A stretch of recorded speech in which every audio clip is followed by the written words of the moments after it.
and welcome to True Nature's video podcast. My name is Nish Masters, and over this series of interviews, I'm going to be chatting to adopters who will be sharing their stories with you and to industry professionals on all things relative to living with Romanian and foreign rescue dogs. The True Nature podcast is sponsored and hosted by The Dog's Point of View, where you can find resources and online courses all created specifically for adopters of foreign rescue dogs and for trainers and canine professionals working with foreign rescue dogs. Thank you for joining me. I hope you enjoy the show. Cool. Hello and welcome to our next True Nature podcast. And today I'm chatting with Suzanne Gould of Edinburgh Holistic Dogs. Welcome, Suzanne. It's great to have you here. Thank you for joining me. Thank you for having me. You're very welcome. Thank you for coming. Just to share a little bit about you, Suzanne, with everybody. You work predominantly, this is your website, obviously you work predominantly with rescue dogs and foreign rescue dogs. And you specialize in helping new adopters to support their dogs through the transition into their new life. And so you work a lot with reactive dogs, don't you? Yes, I do, which you find that the foreign rescues and reactive dogs sometimes one in the same. So absolutely, yeah, it's definitely one of the big challenges that they tend to experience. And just to mention, you've also written a book, haven't you? Because I know this is going to be super helpful to adopters of rescue dogs. Can you see the Rescue Dog Ranger, is that it's called? Yeah, the Rescue Dog Ranger's Roadmap. Awesome. Where can people pick up a copy of that? Head over to Amazon. Is the best place, but there's a link on my website as well, and you can see a bit more about the book. So it's everything that you need from when you're preparing to, it's everything starting from what to look for when you want to adopt, straight through to questions you should be asking, the rescue centres, and then how to prepare yourself for your new arrival, and then how to handle the first 24 hours, the first week, the first month, and then we've got training in there as well and lots of games. Fantastic. Yeah, brilliant. And that's what we are going to talk about a bit today, isn't it? About people who are thinking of adopting a foreign rescue dog. It's a really great topic, definitely something that's going to be helpful for people who are just in that space of, I think this is, something I want to do. They've probably seen lots of gorgeous pictures on social media. So we want to just talk through a few things to help those people choose the right rescue, choose the right dog, and obviously set themselves up for success, basically. Yeah, completely. Awesome. Just tell me about who's in this picture with you here. This is Eric. He is my 4th Old English sheepdog. He was adopted when he was 4 and he's just turned 8. He was living in Norway before he came to me. So I will say I am a huge Old English sheepdog person. I've grown up with the breed. They're the breed of choice for me. And I've only ever adopted my dogs. So that's kind of where my experience has grown from. Yeah. So Eric and his big tongue. He's my little boy at 45 kilos of dog. And he's a big sook, and he's actually on the cover of my book as well. He got illustrated up just like I did. So that's my little boy. Fantastic. So lots and lots of experience in the whole rescue and adopting and settling and transitioning, working through all that kind of stuff. Which we're talking predominantly here today about foreign rescue dogs, because obviously that's who I work with, and obviously you work with. But the same things apply to any rescue dogs, don't they? Oh god, giving them space, so preparing yourself, getting everything you need in place first, giving them time to decompress, and then gradually opening their world up to become a part of your life. And that's very much the same with the UK adoptions and foreign rescues, but then the foreign rescues you tend to find take a bit of a longer time. They have a longer time frame of becoming right with everything, because it is absolutely 100% totally foreign to them coming to our world. They've just literally had their worlds turned upside down. They'll have never experienced anything really like it before, will they? No. So it's a massive wrench. Yeah, I mean, an analogy I used in my book was when I used to live in the Scottish borders, and I moved up to Edinburgh in 2013. And I remember the day I moved and I packed up my flat, and Lord, the movers moved me and my first dog Mabel tootled on up the road, and everything got unpacked into my new flat. And then I sat down and burst into tears. And you know, I was just before I turned 30, and I was like, I had to ring my dad, and I was like, what the hell? Like, what have I done? I don't know what's going on. And you know, and you look at it from like a dog from Romania, they've come from a kennel environment that they've got used to, and they know how it works. Then they've been transported for 3 days, which isn't an easy journey at all. And then they've been handed over to strangers in a completely weird setup. This isn't like the kennels they're used to. And they can't pick up the phone to their dad, you know, and say, what the hell? Like, so it's a massive thing. Just moving is massive. It's really important to put that into perspective. And I could share exactly the same kind of feelings around exactly the same scenario. And like you say, when we transfer that to our dog's point of view, we get a sense of how massive it is for them. Because I moved here last year just as the full lockdown started back in April last year, and I moved to a completely new area. I didn't know anyone around me. I couldn't go out and see anybody, and it took me, this was my choice, you know, it's my choice to leave. I knew where I was going, if you like.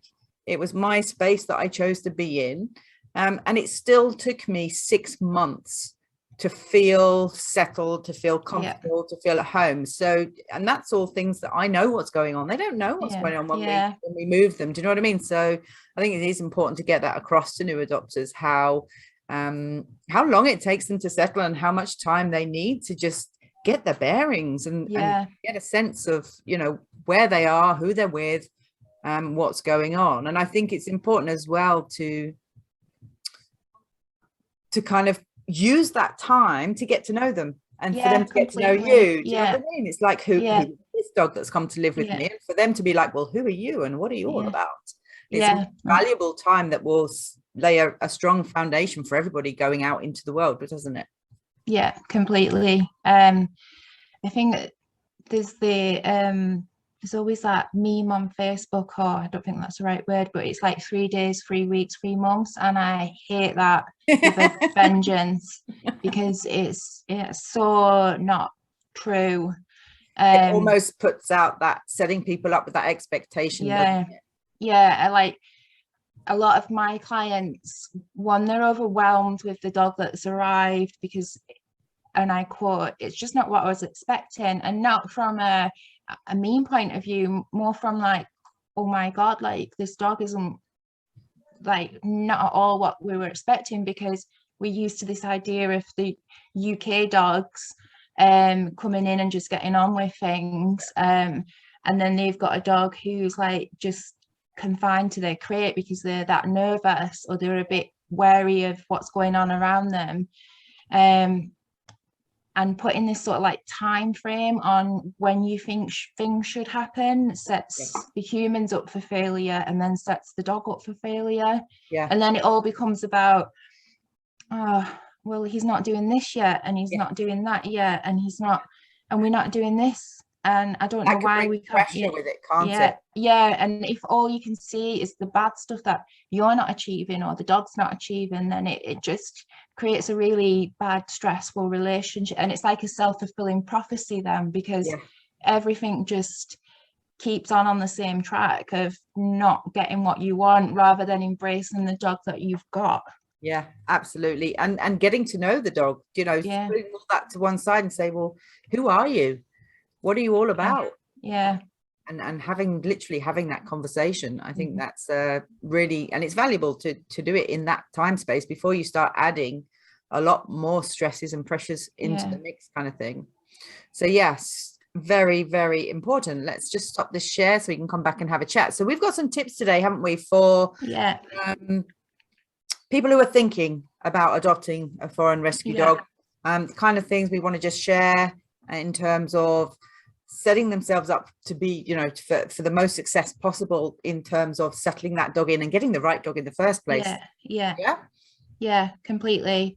Because how to say this without sounding awful is there's a lot of places out there that offer the service of bringing dogs over from Romania, Cyprus, wherever, but not all of them, well, they're not all created equal, and there's a lot of places where it's just a person behind a Facebook page sat somewhere in the UK with an email address to a kennel and some pictures. And it's making sure that you're finding the right people who've got the best interests of the dog at heart and building on that. Yeah, absolutely. And I think something I want to drop in there, which fits with that, you know, a lot of the, you know, the very good rescues are actually very particular about where they place their dogs, because they want it to succeed. Ultimately, they want the dog to fit in the home that, you know, that's been chosen. So obviously, as adopters, people come along and they see the pictures and they fall in love with the pictures, and obviously speak to the rescues and, you know, I want this dog. And I know from experience of both adopters and the rescue side of the fence that people can get upset if the rescue say no. You know, this is not the right dog for you, but they say it for good reason. It's completely like the last thing you want is a dog that's not going to fit in your life and not going to be suitable, because that means that you meet a dog, fall in love, and then have to give them up, and that's one of the hardest things you could ever have to do. Absolutely. And one analogy I use is a bit like, you know, human relationships. You meet someone or you see someone across the room or online dating or whatever, and this person is gorgeous, but it doesn't mean they're a right fit for you. You know, it could be an Adonis or a goddess or whatever, but it doesn't mean the relationship will be successful. So I think it's important that, you know, the rescues, ultimately the good rescues, they know their dogs, they know, you know, they have a fair idea of where that dog is going to fit well. So, and they want to make sure that ultimately that, you know, they're not going to be getting sent back because it doesn't work out. So I think that's an important point to make, definitely. What have you got any tips for questions people can ask to ensure like the dog they choose is a good fit for them? Oh, I hope that was muted. Sorry, I was coughing. Sorry, trim that. So tips to make sure that the rescue's right. Definitely have a good look into not only their Facebook page, but you should be seeing a website. In this day and age, there's no reason why there isn't a website set up that's got their full story, who they are as individuals, never mind as a business. Everything that you know, devour all that information, and if that's not visible straight from the get-go, then step away from them. Then questions that I would want to ask is, you know, quite clearly, what is the process? So that should be laid out. You know, what does my home check look like? What does my background check look like for you guys? Because again, you want to make sure that they're looking for that, that the dog is the right fit for you, and it's not just a case of you handing money over and a dog being sent. When you've found the dog that you really like, asking as much as you can, not just don't just go off the information that's given to you. You want to know where that dog's come from and how it's ended up in kennels. And I appreciate sometimes that's not always possible to know, because there's a lot of street dogs that have been in homes and then abandoned and given up. But then if that information is not available, what is that dog like in kennels? You know, how is he getting on with the other dogs there? Does he have a favorite person in the kennels? You know, just anything that you can tease out that, he might be not like the black dogs, because black dogs have a bad reputation. Or they might, just any information will help you build a more complete picture of the dog. And it doesn't need to be all fairy tales and sunshine. Like, he had an excellent real, look doesn't it? to it. Yeah. And because I think, like you said, like the online dating, it's like you do send all the best points of yourself across to the prospective person. But you do need to be honest and say, well, actually, I am a neat freak, or, well, I'm not, but like really not. Or I don't like people that snore, or like you do need that sense of reality to come in play, because we all fall in love with pictures and ideals, but the more questions you can ask, the better. Yeah. One thing I would really want to ask is the health checks that the dogs go through. Yeah. Because generally they'll have been spayed or neutered before coming over, if they haven't been when they've been found. And be really adamant that that dog's in a good condition. Yeah. And be aware that that dog's going to be underweight when he gets to you, because the situation, usually you find that the dogs are underweight, but that's easily fixed, for want of a better word, once they arrive. Yeah. Because recently I've been working with a dog, Lucy, who's absolutely lovely, and clearly has been in a home before but was found abandoned.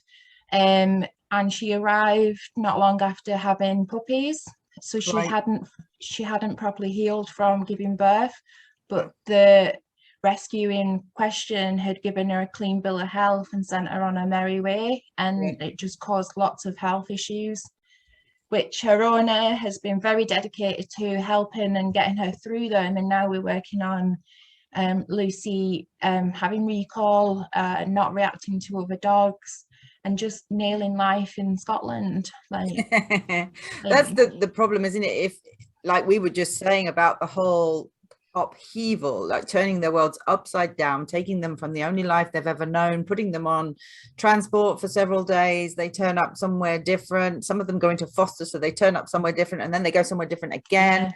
And then if they've got health issues as well, as all of that going on, that just increases their feelings of vulnerabilities and insecurities and disorientation, and all of that comes out in their behavior. So although they may have looked fairly confident and lively, in the videos that people see from the rescue, when they arrive, all those things feed into the behavior that you see from that dog. And obviously health has a massive impact on how a dog behaves, because if they're feeling vulnerable and insecure and disorientated, they're going to be defensive to keep themselves safe. Safety is a huge aspect for these dogs. It's instinctive. So it is important that you have asked those questions of the rescue. What health checks do they have? How do you ensure that they are as healthy as they can be? I mean, obviously they do their best with they do the worming and the flea treatments, but have they been checked over for more serious health concerns before they've traveled? Definitely a great question. And like you said, like there are limitations to what these kennels can do and provide, but the more that you can ask, the more prepared you're going to be should something arise on the end of the transport. Absolutely definitely. And the big thing for me is rescue backup, making sure you absolutely know that if you're struggling with your dog, which is highly likely in the first few days or weeks or months, that rescue has got a point of contact for you that can point you in the direction of help, whether it be a behaviourist that they work with, or they can give you links to websites that provide reward-based trainer information. And also, God forbid, what happens if circumstances change and you need to give up that dog, or the dog doesn't fit in, well with your home, it's not right for them. Ultimately, we can't cover everything, can we? There are no guarantees, and we can't, especially if there are resident dogs in the home, you can't guarantee that those dogs are going to get along. All those kind of things can come up. So yeah, rescue backup is definitely essential, and having a very clear criteria from your rescue before you go into the adoption process. What happens if I need help? What happens if it goes wrong? Do you know, how do you support me, you know, through this transition with this dog? Really, really important to have that information up front, so you know where you stand. And if anything, you know, doesn't feel right, I'm a big believer in gut instincts. Me too. If anything doesn't feel right, if you know, dig deeper, or you know, go with that gut instinct kind of thing.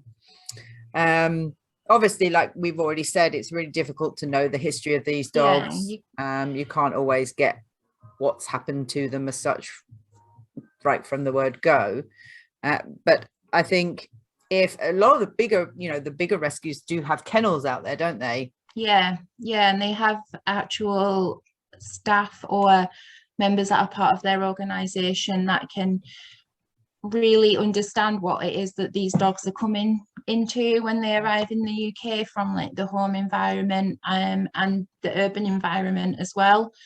Like obviously I'm in Edinburgh, so a lot of these dogs do struggle with the city lifestyle, and I mean, Edinburgh's like just a big town, really. It's not really you know, it doesn't feel like a city, but it's a massive difference from what they know.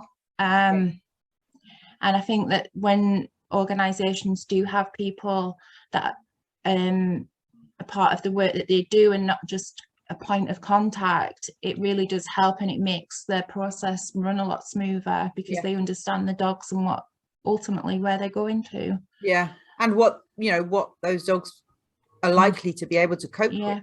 I mean, it's always tricky, because you can't give any kind of generic statements around, well, this dog would not, you know, do well in a city environment, or this dog wouldn't do well in this environment, or this dog wouldn't do well, because, you know, at the core of these dogs, adaptability is part of who they are as you know, genetically as street dogs.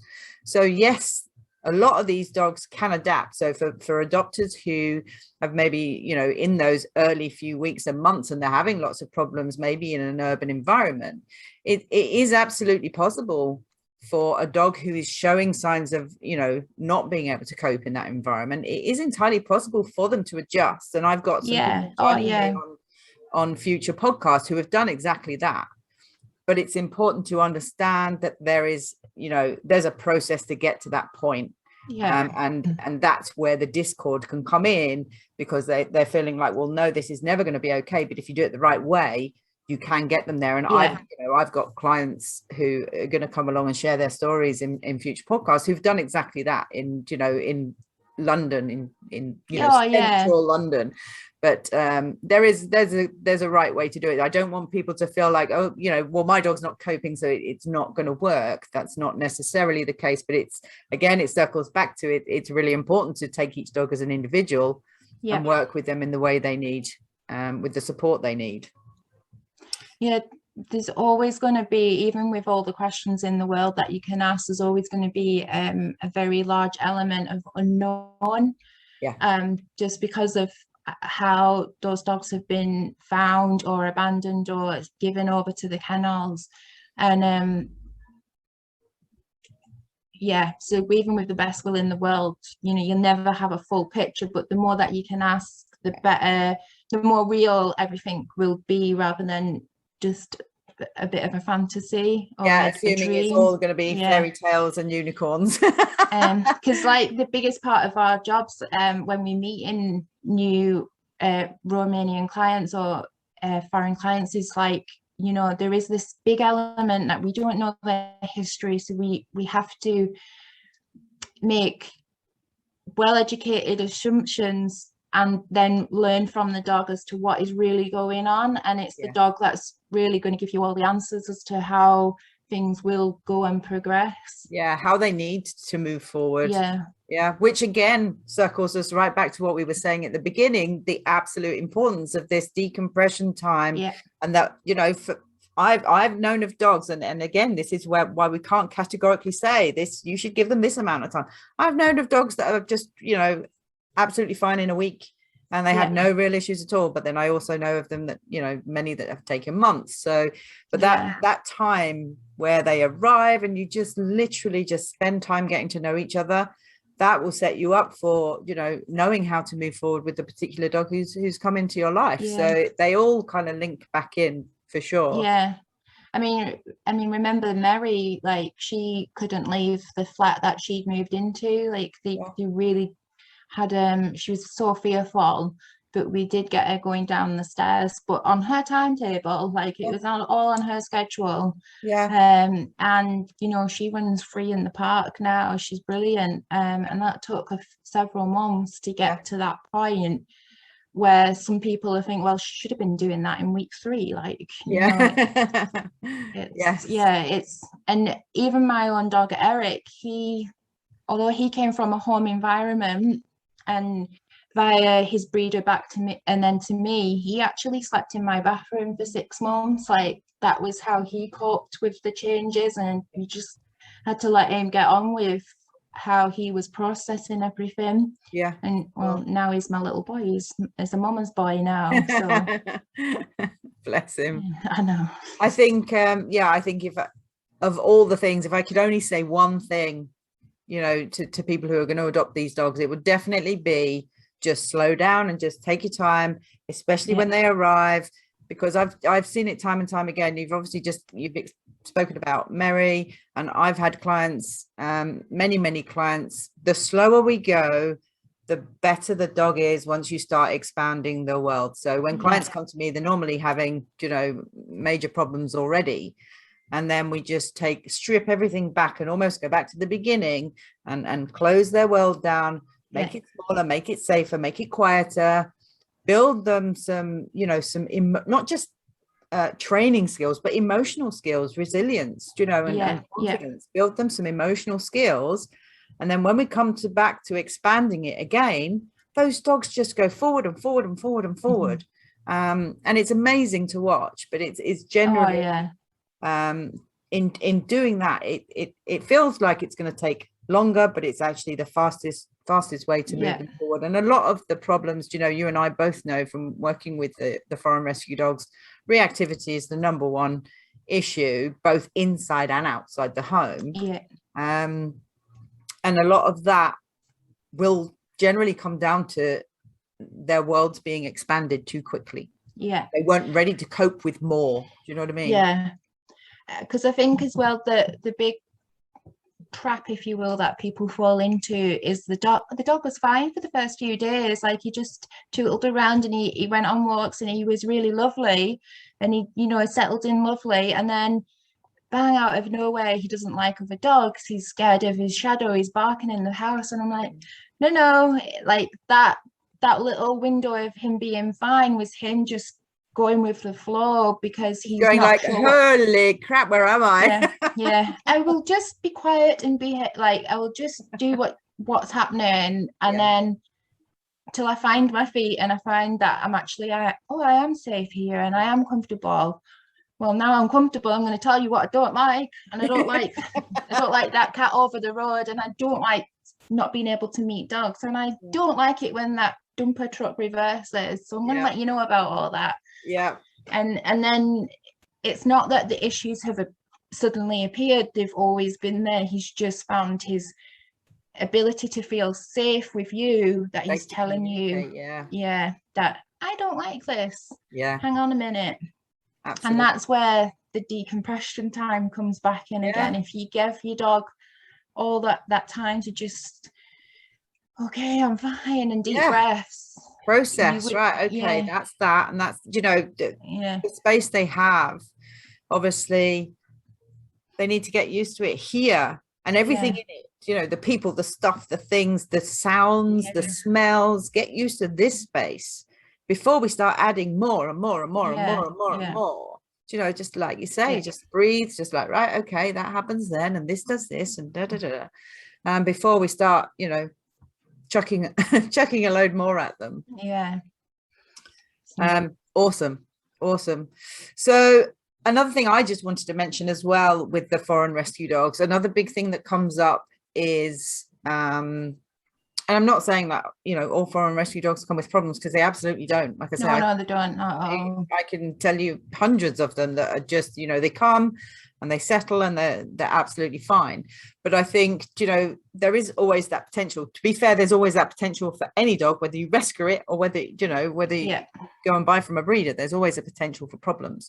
But something I hear quite a lot from people is how, you know, when they've had dogs, they've had that, you know, they've got dog experience. So they have a little bit of an assumption of what it might be like when their new foreign rescue dog arrives.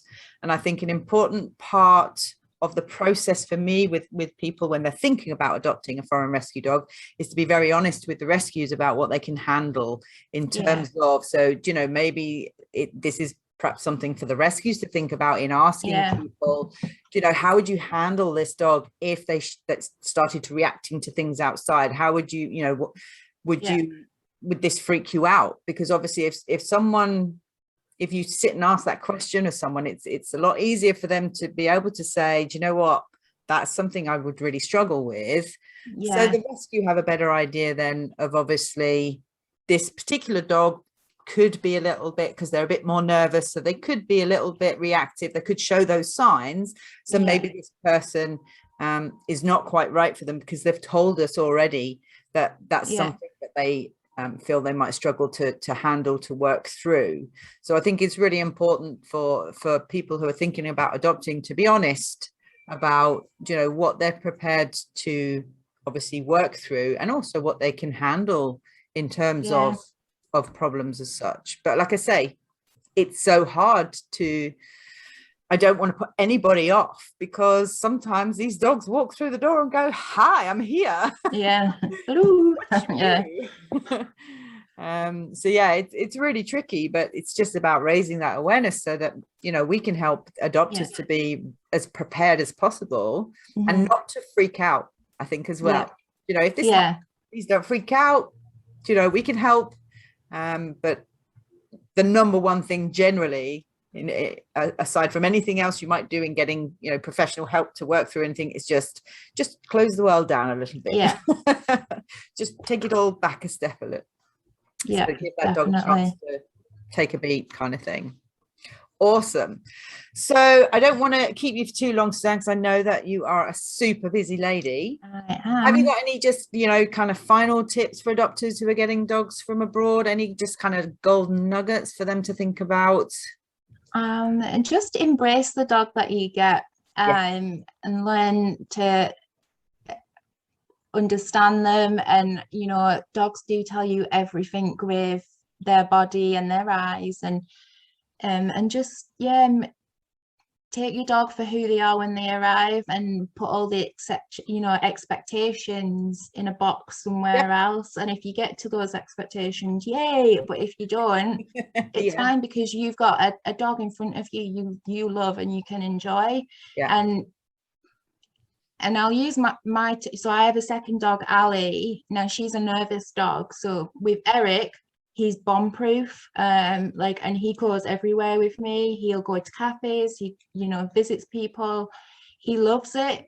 But Ali couldn't do any of that, it would be too much for her, so she doesn't do that. We go to the park and she gets to run around and play, and that's her view of the world. And, you know, and that's fine too. I mean, I don't want to take two hairy yetis to a cafe, but but like I accept that for Ali, that's who she is. Idea of going along to the cafe and getting a coffee and a cake is too much for her. But Eric's totally fine with it, and he, you know, comes and sees what he can get out of the staff. So absolutely a really, really important point. And to be fair, I'm exactly the same.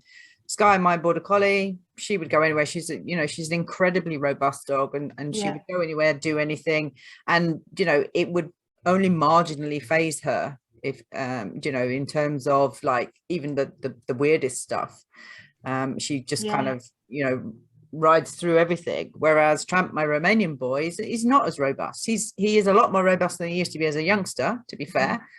But I think it's important to say as well, in addition to whether they could cope with certain aspects of life, do they want to? Would they enjoy it? Do you know what I mean? Does your dog really want to do that thing with you, whatever it may be? And I think it's just important for us to hold those questions in our minds, down to all kinds of things. We have this whole, oh, I want my dog to come with me and do this, but just stop and have an ask of the question.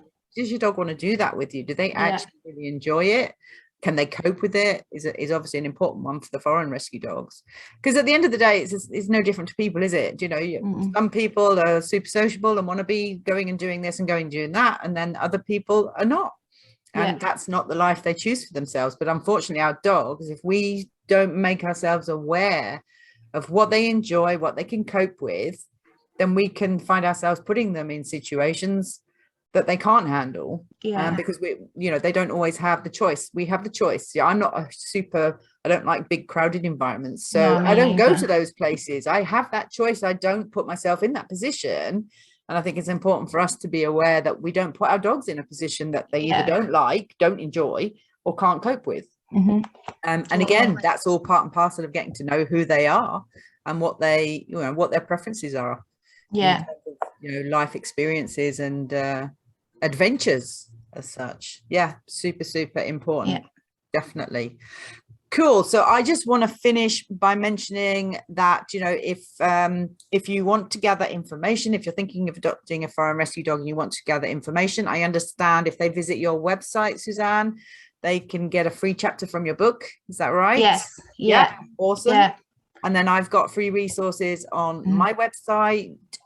You've got the New Adopters webinar, you've got the New Adopters PDF file. So that's all information that if you're thinking about getting a Romanian dog or any foreign rescue dog, you can go to those places and get that information for free up front before you even, go down that adoption route. And then obviously, if you want help with your dogs when they arrive, if you want to make sure that you set them up in the right way, then I know that you do new adoption packages, Suzanne, don't you? And people can jump on a free consult call with you, can't they, to make sure that's you can obviously make sure that's the right thing for them. And then I've got a new adopters course, which has got like loads and loads of information in it as well, which covers pretty much everything I could think of that might come up. It really does. It really does. Pretty much everything I could think of that, is going to come up for people in that new adoption phase and transitioning and settling them in. So I will drop the links to all of that stuff underneath this podcast, so you know exactly where to find Suzanne and obviously myself. Anyone in the Edinburgh and surrounding areas, Suzanne is here to help you with your dogs. So please do reach out to her, because a lot of things, if you get on top of them reasonably quickly, you can prevent a lot of long-term stress for everybody, for humans and canines, shall we say. Yes, definitely. Absolutely. So I will put all those links into the write-up for the podcast so everyone can find them. And all that remains is for me to say thank you so much, Suzanne, for thank you. To me this morning. I know that we've shared some really, really valuable tips and information, covered quite a wide spectrum for people who are thinking of adopting and also maybe have just adopted. And hopefully it will be helpful to everyone. So thank you so much, Suzanne, and I look forward to catching up with you again soon. Thank you. Bye for now. Bye. Bye.